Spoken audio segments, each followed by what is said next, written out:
If I could say the things I feel, wouldn't be the same. Just say something. Something. JJ, former name Safina Jose, now Mrs. Rosas. Age. Never mind the age. Section 1 and I'm Cese.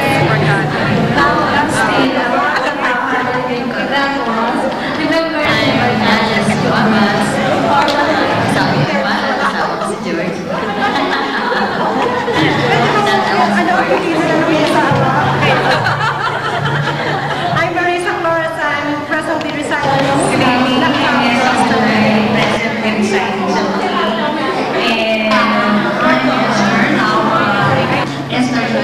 actually Manawatan, and I came from I'm trying to say Wala naman. Wala akong mic, ma-announce ka agad eh. Okay. I'm Joy Castillo, coming from 4-1, and I'm now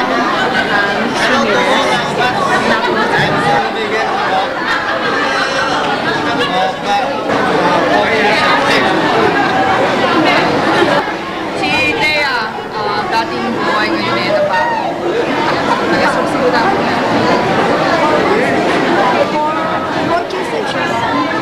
I am happy to be here.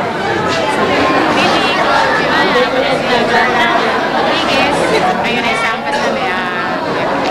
Alam ko yung sabihin pa.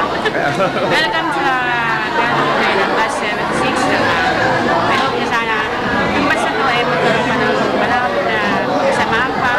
Magkaroon pa rin ng magandang komunikasyon kahit na matapos ng maraming sana. Thank you.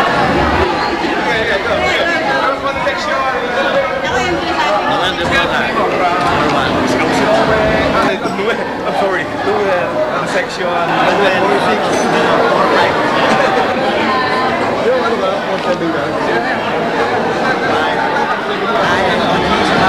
Kami yung pinagit ng bata nung grade 6 kami. Hanggang ngayon. Mga toto yung dalawa. Mga toto.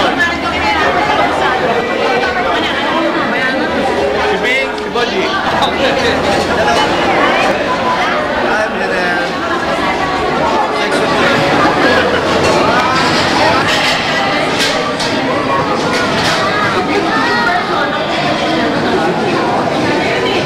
Coach Chill.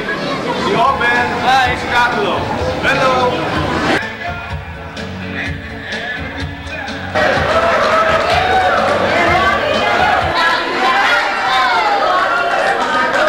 Anong kakantahin ko? Yung sinabi ni Mrs. Junicio, buhay? Sa akin kayo, hindi ako mag-i-exist kung wala kayo. Totoo yun kasi kami teacher, kayo estudyante. Kung wala kayo, saan kami? Kaya hindi kami mag-i-exist kung wala kayo. Totoo yan. Nag-iisa kayo sa puso na. Mayroong isang Hanggang sa dulo ng walang bakit nga ba nagre-reunion? Ano ba talaga dahilan?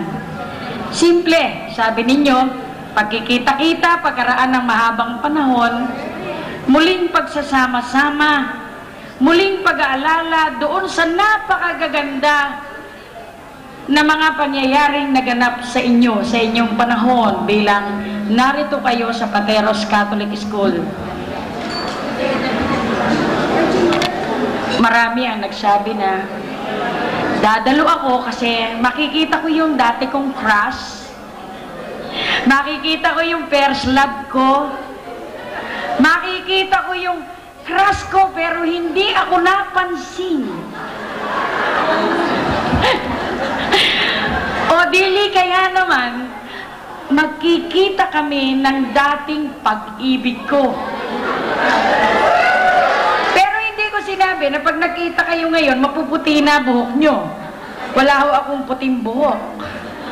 Ibig sabihin, hindi pa ho kami matanda. Okay, back to. Nakikita-kita dahil gustong alalahanin ang nakaraan. Pero merong isang anekdota. Maikli lang mo ito, no? isang magkaibigan, nag-usap ng ganito. Pare, pangalawang reunion na, hindi ka pa ba dadalo? Hinahanap ka ng mga kaklase natin. Sabi ngayon nung kausap, alam mo pare, hindi ako makadalo. Hindi kasi ako yung dati. Ayokong dumating sa isang punto na titingnan nila ako at sasabihin, ito ba si Rodrigo? Ang crush ng bayan, ang matalino, ang laging nangunguna sa klase. Bigo ako dahil hindi ako nakarating sa aking pangarap. Pero ito ang sinabi ng kanyang kaibigan. Pumunta ka at mayroon kang makikitang hindi mo inaasahan. At siya ay dumalo. Hindi pinag-usapan sa reunion kung ano ang natapos, kung ano ang kanyang mga kaginhawahang natanggap, kung ano ang mga karangalang kanyang natamo, kung ano ang kanyang mga kayamanang natamo.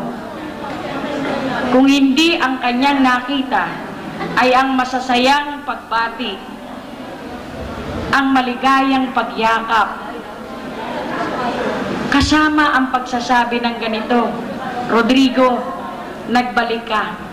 Pagkatapos ng napakatagal na panahon, nagkita tayo. Wala ang ni katiting na paghamak, na wala ang ni katiting na pag-alipusta, kundi nakita niya. Okay, let's hear it from them.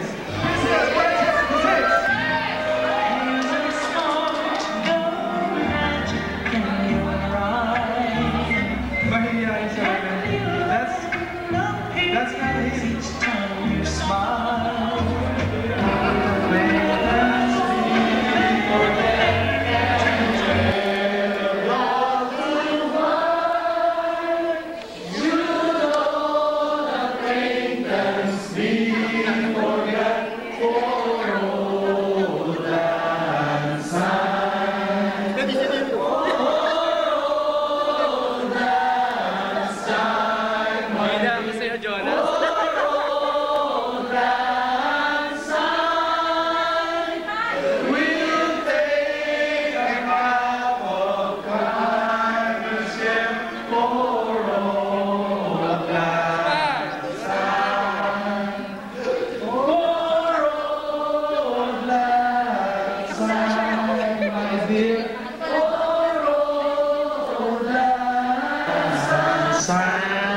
One more, hindi pa nakakaikot yung camera eh.